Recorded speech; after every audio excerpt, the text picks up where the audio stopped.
మేము చూస్తేనే వెళ్ళిపోతాం. వెళ్ళిపోతా అంటే మాకు మేము ఈతలు ఉంటే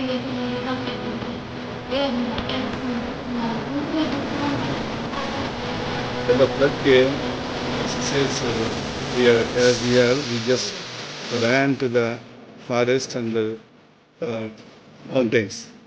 Because of that, they saved themselves. If not, they lose lives. The homes, everything was destroyed by the flood water. So you can see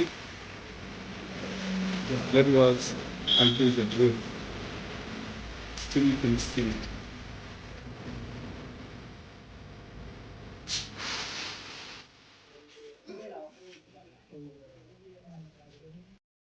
బడిలోకి మోసుకుపోయినాం. మీ పేరు భద్రమ్మ అండి. చెప్పండి, ఇప్పుడు చెప్పండి.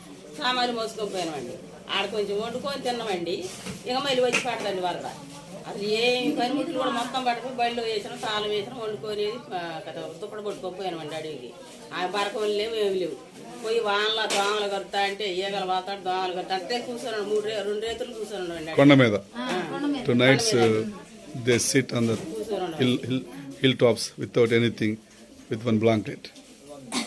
కూర్చొని ఉన్నాం. గోదావరి తగ్గినాకంటే సామాన్లు మోసుకున్నామండి. ఎక్కడికండి కొండలలో పోయినవండి మోసుకొని.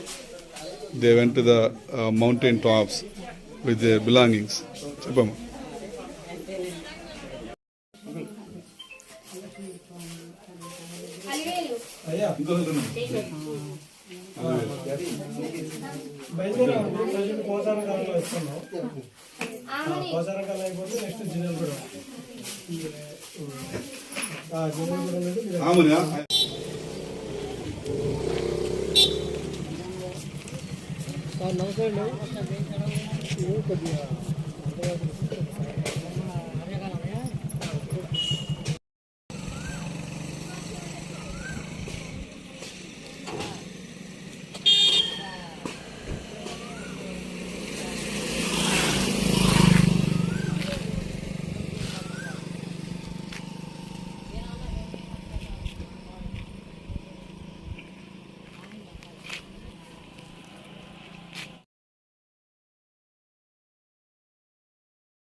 Well, huh?